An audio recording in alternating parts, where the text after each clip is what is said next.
Hello friends, UPSC mains में high score करना is a guarantee that you will find your name in the final list and also you will get your preferred service. And for that, आपके mains के answers का proper evaluation होना बहुत important है. और यहाँ पे IAS network with a team of toppers और जिन्होंने लेटेस्ट UPSC के इंटरव्यू दिए हैं, they will help you in your evaluation process.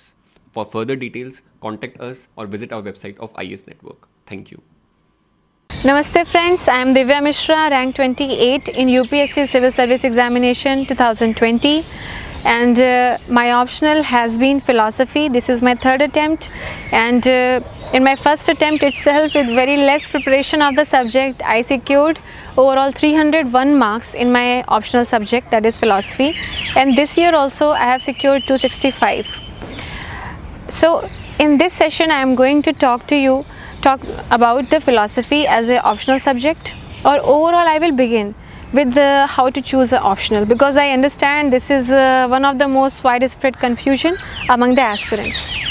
तो देखिए, ऑप्शनल आपको कोई भी चूज़ करना है उसके पहले सबसे पहले इम्पॉर्टेंट है कि आपका एजुकेशनल बैकग्राउंड क्या है. मैं जैसे कि इंजीनियर हूँ, तो लेकिन मेरा जो इंजीनियरिंग सब्जेक्ट है और उसके बाद का जो पोस्ट ग्रेजुएशन है उससे ज़्यादा कंफर्ट लेवल मुझे फ़िलासफ़ी में मिला, क्योंकि मुझे लगा कि फ़िलासफ़ी में मेरा इंटरेस्ट ज़्यादा है. तो आप पहले अपना एजुकेशनल बैकग्राउंड देखिए, उसके बेसिस पे आप चूज़ कर सकते हैं आपको क्या ऑप्शनल सब्जेक्ट लेना है. या फिर दूसरा आप देख सकते हैं कि आपको कितना इंटरेस्ट आ रहा है, क्योंकि जीएस अपने आप में बहुत ओवरवेलमिंग होता है. तो इसलिए ये बहुत इंपॉर्टेंट है कि आप जो ऑप्शनल सब्जेक्ट लें वो आपके लिए डी स्ट्रेसिंग हो, उसको पढ़ते समय आप रिलैक्स फील करें. तो second and very important criteria is your interest and third criteria is your deliverability, कि आप जब उसके आंसर्स लिख रहे हैं या फिर आप उसको रीड कर रहे हैं तो आप कितना कंफर्ट में हैं. जैसे कि फ़िलासफ़ी काफ़ी एब्स्ट्रैक्ट होता है, तो मुझे बहुत कंफर्ट है एब्स्ट्रैक्टनेस के साथ, इसलिए मैंने इसको लिया था. अगर आपको सोशियोलॉजी पसंद है, आपको फ़िज़िक्स पसंद है, आपको मैथ्स पसंद है और आप उसमें अच्छे सही आंसर्स लिख पा रहे हैं जो कि आपको बेटर मार्क्स दिला सकें, तो आप डिलीवरेबिलिटी क्राइटेरिया को भी एक इम्पॉर्टेंट पिलर समझिए अपने ऑप्शनल चॉइस करने के डिसीजन का. उसके बाद फिर आता है कि आप जो जीएस और बाकी सब्जेक्ट्स का नॉलेज है उसको कितना अच्छे से अपने ऑप्शनल के लिए लिवरेज कर पा रहे हैं. क्योंकि सिर्फ ऑप्शनल अगर आप पढ़ेंगे तो वो सिर्फ ऑप्शनल में भी मदद नहीं करेगा, ना वो जीएस में करेगा. ये बात आप समझ गए होंगे कि पूरी प्रिपरेशन इंटरलिंक्ड है. तो अगर आपका जीएस, आपका ऑप्शनल, आपका एसए, आपका एथिक्स एक दूसरे के साथ अच्छे से क्लब हो रहा होगा, तो आप जो नॉलेज इंटरलिंकिंग है, क्रॉस लिंक्स बनेंगे, उससे एक दूसरे में अगर यूज़ करेंगे तो आपके आंसर्स की क्वालिटी बहुत बढ़ जाती है.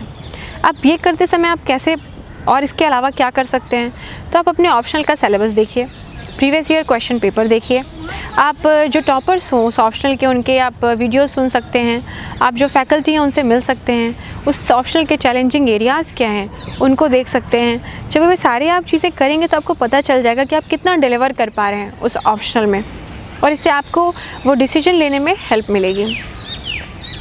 इसके अलावा ऑप्शनल में एक चीज़ और आती है कि हम ऑप्शनल को पढ़ना कब स्टार्ट करें. अब ये क्वेश्चन स्पेशली बिगनर्स के साथ है. तो मैंने क्या किया था कि पहले जब जीएस कंप्लीट हो गया था उसके बाद 3 महीने ऑप्शनल पढ़ा था और उस समय जीएस का थोड़ा सा वर्कलोड कम था. तो आप ये काम कर सकते हैं कि जब आप ऑप्शनल पढ़ें उसको आप डेडिकेटेड टाइम दें, ताकि उसका टाइम बाकी जगहों पर ना डिस्ट्रीब्यूट हो, क्योंकि ऑप्शनल थोड़ा सा ठीक ठाक एकेडमिक लेवल पे होता है, उसका एक रिगर होता है. तो ये बहुत ज़रूरी है कि आपके अंदर वो कॉन्सेप्चुअल क्लैरिटी, उसके टर्म्स को लेकर के लॉजिकल करेक्टनेस और एक right approach towards answer writing inculcate हो जाए. तो वो जब आप उसको एक डेडिकेटेड टाइम देंगे ऑप्शनल की प्रिपरेशन के लिए तो ही हो पाएगा. तो फ्रेंड्स, ये तो हो गया कि आपको ऑप्शनल का अप्रोच कैसे करना है, and this is a general suggestion for people with all the optionals. But now I am moving towards more specific thing. I am a philosophy optional student, so I am going to talk about philosophy optional. So philosophy optional में मैं सबसे पहले बताना चाहूँगी 4 parts होते हैं syllabus के. Paper 1 में होता है Indian philosophy, then western philosophy. Paper 2 में होता है socio political philosophy and philosophy of religion. Basic books में आएगा जो आपकी इंडियन फिलासफी है उसको आप कर सकते हैं CD शर्मा से. उसके बाद वेस्टर्न फिलासफी आप वाई मसीह से कर सकते हैं. सोशियो पॉलिटिकल को आप OP गौबा जी से करिए, और फिलासफी ऑफ रिलीजन में वाई मसीह. इसके अलावा जॉन हिक की भी बुक्स हैं और भी बहुत सारे हैं. आप गूगल में डालेंगे तो आपको सेकेंडरी या टर्शरी सोर्सेज में मिल जाएंगे, लेकिन ये बेसिक बुक आप एक बार देख लीजिए. लेकिन मैं फिर भी एक बार कहूँगी कि पहले आप जो फाउंडेशन है, जो कॉन्सेप्चुअल क्लैरिटी है, आप वो लेके आइए। अदरवाइज़ क्या होगा, अगर आपने बेसिक बुक्स पढ़नी स्टार्ट की, आपने उनके नोट्स बनाने स्टार्ट कर लिए, तो आप हर चीज़ का ही नोट्स बना लेंगे और आपको उसको रिवाइज़ करने का भी टाइम नहीं मिलेगा। तो पहले कॉन्सेप्ट्स क्लियर करिए, फर्स्ट एंड सेकंड रीडिंग लगाइए अपनी बेसिक बुक्स की जो मैंने अभी मेंशन की, फिर उसके बाद थर्ड स्टेज पे आप नोट्स मेकिंग करिए। और जब आप नोट्स मेकिंग करिएगा तो आप उससे पहले यूपीएससी का क्वेश्चन पेपर्स का फॉर्मेट देखिएगा और आप अपने आंसर्स देखिएगा, तब नोट्स बनाइएगा।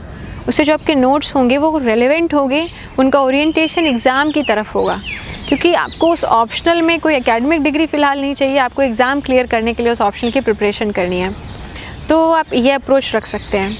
अब फ़िलासफ़ी ऑप्शनल में या किसी भी ऑप्शनल में आपको क्या सीक्वेंस रखनी चाहिए, तो मुझे लगता है कि कोई भी सिलेबस के मल्टीपल लेयर्स होते हैं, easy, moderately, difficult, very difficult. आप लो हैंगिंग फ्रूट्स लीजिए, आप इजी से स्टार्ट करिए। जैसे कि जो मैंने पाया, वेस्टर्न फ़िलासफ़ी मुझे रिलेटिवली ईजियर लगी, तो वेस्टर्न फ़िलासफ़ी पहले कर ली। और विद इन वेस्टर्न फ़िलासफ़ी भी जो प्लेटो, एरिस्टोटल, रैशनलिस्ट स्कूल है, एम्पिरिसिस्ट स्कूल है, ये सब ईजी हैं। उसके बाद थोड़ा कंटेंट मोर डिफ्यूज्ड है और सेग्रीगेटेड है जब हम क्वाइन, स्ट्रॉसन, लिंग्विस्टिक फ़िलासफ़र्स में जाते हैं। एग्जिस्टेंशलिस्ट स्कूल भी काफ़ी हद तक एक सिक्योर्ड सिलेबस है, तो आप पहले जो इजी लग रहा है उसको कर लीजिए। सेम इंडियन फ़िलासफ़ी, अब इस समय जैसे वेदांता स्कूल है, तो उसमें जो टोटल 5 या 6 स्कूल्स हैं, उनसे भी क्वेश्चन आ रहा है, जो कि पहले फ्रेंच टॉपिक था लेकिन अभी पूछ रहे हैं, तो आपको पूरा तैयार करना पड़ेगा। और इंडियन फ़िलासफ़ी में जो टर्म्स हैं वो संस्कृत के हैं, तो आप समय लगाइए, कॉन्सेप्चुअली उनको अच्छे से समझिए, उन टर्म्स का मीनिंग देखिए और प्रॉपरली उसके नोट्स अच्छे से अरेंज करिए, क्योंकि इंडियन फ़िलासफ़ी में आपको मल्टीपल रिवीजन की ज़रूरत पड़ सकती है। आप प्रीवियस ईयर क्वेश्चंस भी देखिए कि उन टर्म्स पे कैसे पूछा जा रहा है। मैं एक चीज़ और कहना चाहूँगी, वैसे तो जो पेपर 2 है वो बहुत ही एप्लीकेशन ओरिएंटेड होता था और पेपर 1 सिलेबस स्पेसिफिक हम सोचते थे कि होता है, लेकिन आजकल ये चीज़ें चेंज हो रही हैं। फ़िलासफ़ी के पेपर का ओरिएंटेशन जो है वो एप्लीकेशन बेस्ड हो गया है, बहुत सारे क्वेश्चंस जो हैं वो एप्लीकेशन से आ रहे हैं। इनफैक्ट आप इस बार का अगर पेपर 1 देखेंगे, बहुत सारे क्वेश्चंस में जस्ट स्टेटमेंट्स हैं इन्वर्टेड कॉमास में, और उन स्टेटमेंट्स को किसने बोला अगर आपको नहीं पता है, या फिर वो एग्जाम्पल्स कहाँ रेलेवेंट हैं आपको नहीं पता है, तो आप उसको लिंक नहीं कर पाएंगे कि किस स्कूल ऑफ फ़िलासफ़ी से ये पूछा गया है, और अगर आप उससे नहीं लिंक कर पाए तो आप आंसर्स अटेम्प्ट ही नहीं कर पाएंगे। ठीक है, तो आप ये चीज़ जो है एग्जाम्पल्स उसके या फिर एग्जैक्ट कोट्स क्या हैं, जैसे कि अगर हीगल ने कुछ बोला है, अगर कैंट ने कुछ बोला है, प्राइमरी सेकेंडरी क्वालिटीज़ हैं, लॉक ने कुछ बोला है, या फिर एग्जैक्ट एप्लीकेशन उसका क्या है कि कोई ऑब्जेक्ट है उसमें सॉलिडिटी है, उसमें एक्सटेंशन है, उसमें प्राइमरी क्वालिटीज़ क्या हैं, कलर्स क्या हैं, अवेयरनेस, कॉन्शियसनेस, ये सारी जो प्रॉपर टर्म्स हैं उनको आप अच्छे से समझिए, उनको प्रैक्टिकली आप विजुलाइज़ करिए, इमेजिन करिए, और फिर जो भी क्वेश्चंस आएंगे आप बेटर पोजीशन में होंगे उन क्वेश्चंस को अप्रिशिएट करने की और उन क्वेश्चंस को राइटफुल मैनर में अटेम्प्ट करने के, और not just rightful but marks fetching manner में अटेम्प्ट करने के लिए। अब इसके बाद आगे चलते हैं पेपर 2 में। अब पेपर 2 में आती है socio political philosophy. Socio political philosophy में जो टॉपिक्स हैं, मुझे ऐसा लगता है कि वो throughout GS, SA, ethics आपकी मदद करते हैं, इंटरव्यू में आपकी मदद करते हैं। आखिर हम पढ़ते क्या हैं? Democracy, justice, liberty and equality, theocracy, monarchy and multiculturalism, humanism, secularism, gender discrimination, caste discrimination, ये सारी चीज़ें हैं। तो अब ख़ास बात क्या है, ये सब हम जीएस में भी पढ़ते हैं, लेकिन जब हम सोशियो पॉलिटिकल में इसको पढ़ेंगे तो हमें डिफरेंट फ़िलासफ़र्स ने इसके बारे में क्या बोला है ये जानना बहुत ज़रूरी है, और ये टेक्निकल नॉलेज है। मतलब एग्जैक्टली पता होना चाहिए कि कैसे जो बॉर्डन ने बोला वो डिफरेंट है चाणक्य ने जो बोला उससे, और जेएस मिल ने जो बोला वो बेंथम से कैसे डिफरेंट है, या अमर्त्य सेन जी ने जो बोला वो जॉन रॉल से कैसे डिफरेंट है, कौन से क्वेश्चन में या कौन से व्यू पॉइंट में किसका प्रिडोमिनेंस है। जैसे अमर्त्य सेन जी ने बोला development is freedom, freedom is development, या फंक्शनैलिटी कैपेबिलिटी की वो बात करते हैं, और जो उन्होंने बात बताई वो बताई रियलाइज जस्टिस की, कॉम्प्रिहेंसिव रियलाइज जस्टिस, जिसको न्याय कहते हैं। लेकिन वो कहते हैं कि जो जॉन रॉल्स हैं, जो कि उनके गुरु थे, वो बात कर रहे हैं ट्रांसेंडेंटल जस्टिस की, इंस्टीट्यूशनल जस्टिस की, जो कि नीति है। उनका कहना है कि जस्टिस तब तक इंश्योर नहीं होगा जब तक वो मेजर नहीं किया जाएगा कि कितना हुआ, सिर्फ विजुलाइज करने से कि ऐसे इंस्टीट्यूशंस हों जो जस्टिस डिलीवर करेंगे, रियल फॉर्म में जस्टिस कभी नहीं आएगा। तो ये मैंने आपको एक एग्जांपल दिया कि आखिर डिफरेंस क्या है।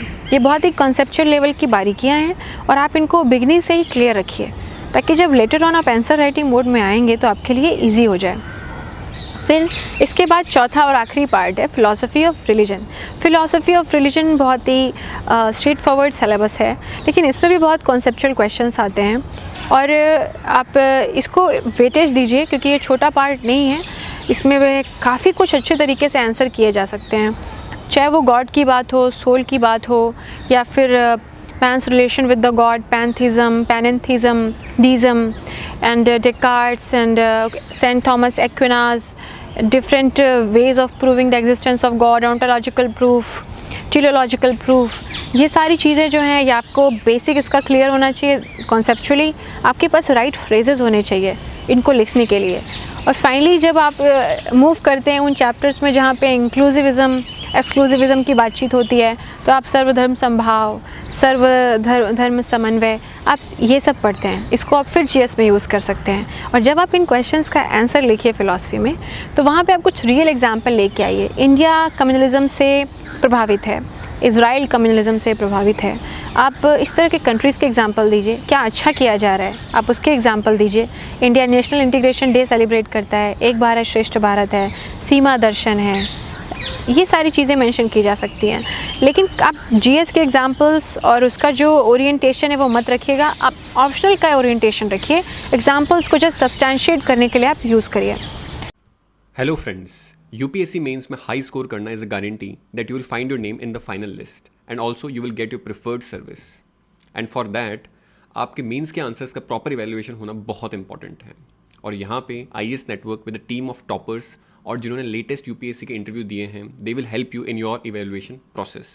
For further details contact us और visit our website of IAS network. Thank you. और इसके बाद जब हम सिलेबस कवर हो गया तो अब बात करते हैं आंसर राइटिंग की। आंसर राइटिंग में जो मैंने पहले बताया था कि आप क्वेश्चन का पहले एसेंस देखिए, आप इंट्रोड्यूस ऐसे कर सकते हैं। अगर आपको पता चल गया कि ये क्वेश्चन कैंट का है, तो आप ऐसे लिखिए कि German critical philosopher Immanuel Kant in his books critique of pure reason और प्रैक्टिकल रीज़न, फिर आप आगे कुछ भी लिखिए। फिर आप मेन बॉडी पे आते हैं, तो आप एग्जैक्टली जो पूछा गया है उसको पैराग्राफ पॉइंट आपको जैसे आप कंफर्टेबल हैं आप उसमें लिखिए, पर कोशिश करिए ऑब्जेक्टिविटी की और लेस रिडंडेंसी की। कंक्लूड करने के लिए आप क्या कर सकते हैं, तो जो इमैनुअल कैंट ने बात की थी, उन्होंने कम्प्लीटली कोपरनिकन रिवॉल्यूशन किया था, लेकिन जो हीगल हैं वो एब्सोल्यूट आइडियलिज्म पे चले गए थे। Idea is everything, everything is idea. तो उनका जो कल्मिनेशन है वो हीगल में देखने को मिलता है। या फिर अगर आप एम्पिरिसिस्ट स्कूल में और आप मान लीजिए लॉक का क्वेश्चन आंसर कर रहे हैं, तो लॉक के बाद आते हैं बर्कले, ऐसे एस्ट पर सीपी। बर्कले के बाद आते हैं ह्यूम, और ह्यूम अल्टीमेटली स्केप्टिसिज्म में चले जाते हैं, क्योंकि एम्पिरिसिज्म को अगर आप ट्रूएस्ट सेंस में अपने कल्मिनेशन पे लेके जाएंगे तो that is the climax, scepticism. तो कैंट ने दोनों को, एम्पिरिसिस्ट को, रैशनलिस्ट को रिकनसाइल किया। तो जब कंक्लूड करते हैं आप ऐसे इसको ईजिली कंक्लूड कर सकते हैं। तो ये हो गया। और इसके अलावा आप मॉक टेस्ट सीरीज़ वगैरह सॉल्व करिए, आप देखिए कि आप स्पीड टाइम पे कर पा रहे हैं कि नहीं। 20 मार्क का क्वेश्चन, 15 मार्क का क्वेश्चन, 10 मार्क का क्वेश्चन आप कैसे कर रहे हैं। और स्पेशली जब आप 10 मार्क का क्वेश्चन को कर रहे हैं तो वो क्वेश्चन बहुत स्पेसिफिक हो गए हैं, बहुत ब्रीफ हैं और उनमें फैक्चुअल डिटेल्स बहुत चेक हो रहे हैं। तो इसलिए आप जो भी कंटेंट पढ़ते हैं फ़िलासफ़ी सिलेबस में, एटलीस्ट उसमें फैक्चुअल करेक्टनेस और एग्जैक्टिट्यूड अच्छे से आप मेंटेन करिए। एप्लीकेशन हमेशा इसके बाद आता है। तो ये मुझे लगता है ऑप्शनल के लिए ये जानकारी आपकी मदद करेगी। Thank you for listening. धन्यवाद। जय हिंद।